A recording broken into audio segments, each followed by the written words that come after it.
So what if I told you that a lot of those beautiful, strong trends you see in financial charts aren't exactly real? Today, we're going to pull back the curtain on a hidden secret in the data itself, a flaw that can trick even the most sophisticated trading algorithms. I mean, just look at this chart. It's a textbook uptrend, right? It's the kind of thing traders dream about. But here's the wild part. A huge chunk of that upward slope might be a total illusion, just an artifact of how the chart was built. So let's dig in and find out how this happens. And our story starts with something that sounds kind of technical, but it's absolutely crucial. It's called the Panama adjustment. Now, this is the standard way we all stitch together data to see the big picture over the long term. But as you're about to see, it has a pretty significant side effect. Okay, so here's the core problem we're trying to solve. Futures contracts, they expire. You can't just buy a December crude oil contract and hold on to it for 10 years. It doesn't work that way. So to see a 10-year history of oil prices, data providers have to take all these little short-term contracts and stitch them together. And this whole process, it's called a roll adjustment. Now, when you first look at the Panama method, it seems perfectly logical. I mean, step 1, you use the current live price. Makes sense. Step 2, when a contract expires, you roll to the next one. Of course. But step 3, that's the kicker. To smooth everything out, you adjust all of history backwards based on the little price gap from the roll. Think about that for a second. You are literally changing the past to make the present look clean. Right, so that little adjustment that seems so harmless, well, it's not. It systematically bakes a hidden signal right into the data, and it's a signal that your eyes and, more importantly, your algorithms will see and interpret as a genuine trend. And that hidden signal has a name. It's called carry, or sometimes you'll hear it called roll yield.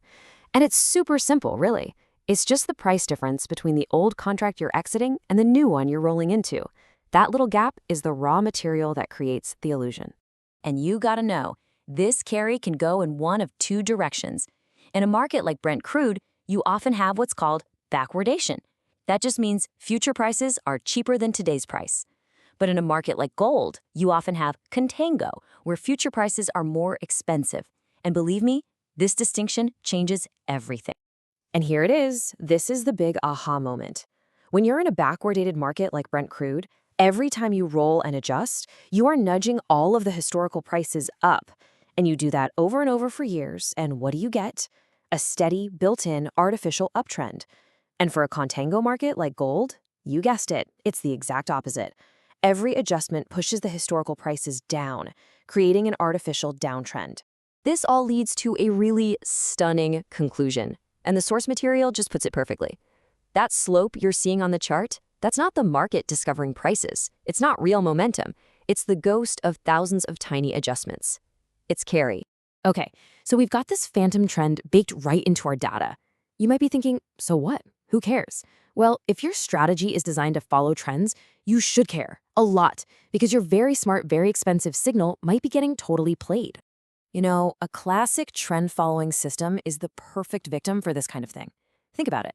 If you're using this standard Panama-adjusted data, if you're running simple trend logic like moving average crossovers, and if you're holding positions for weeks or months at a time, you are almost certainly trading the carry signal, whether you realize it or not. Let's just walk through the logic. It's pretty straightforward. First, we've established that the price data you're feeding your system has carry literally encoded into its path. It's part of the data's DNA now. Okay, next step. Your trend-following algorithm isn't a genius. It doesn't ask why. It's just a machine following rules. It sees the price path going up, and its little light flashes buy. It has no idea why that path is going up. It just reacts. So, you put those two things together, and the conclusion is just inescapable. If the price path is being shaped by carry, and your signal is shaped by the price path, then your trend signal is, to a large degree, actually a carry signal. I just love how the source material puts this. It's like your signal has its own personality. It thinks it's this brilliant momentum detector, outsmarting the market. But in reality, it's just passively coasting downhill on this invisible slope that was built by the roll yield. All right, enough about the problem. Let's talk solutions. How do we actually spot this illusion in the wild and figure out what's really going on? Well, turns out there's a pretty handy toolkit we can use to separate the signal from the noise. And this right here is the million-dollar question you have to start asking yourself. Let's say your strategy just absolutely crushes it in Brent crude year after year. Are you a momentum trading genius? Or did you just accidentally build a system that benefits from a massive hidden tailwind from that market's backwardation? You'll never know unless you test for it. And the source gives us an awesome, actionable toolkit with 3 really powerful tests. First, try running your strategy on the normal data and then on the unadjusted spot price. That'll show you just how big the carry influence is. Second, you can get even more direct and just correlate your trading signals with the roll yield itself. And finally, the gold standard. Rerun your system on a roll neutral price series. That's how you isolate your true alpha, your real skill at predicting price, completely separate from this carry effect. Now, to do all this, you're going to need to find some cleaner data. So you can look for spot price series. They track the current price without these adjustments. You could also just use the raw, unadjusted contracts themselves. Or, if you're up for a challenge, you can build your own special price series that mathematically removes the carry effect. So when you boil it all down, here's the real takeaway. Carry isn't inherently good or bad. In a market like Brent crude, it's this incredible tailwind pushing you forward. In a market like gold, it's a constant headwind, a distortion you're fighting against.